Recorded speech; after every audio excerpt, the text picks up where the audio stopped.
跟江城首富的儿子联姻机会，只能是新星。咱们走。原来是我的爹，真的不成。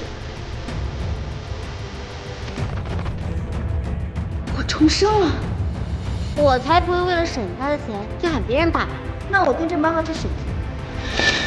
你不会以为沈家是什么好地方？以后我还会嫁给首富的儿子。他可能也重生了，不过这也是由我当首富，要看看你们怎么混的。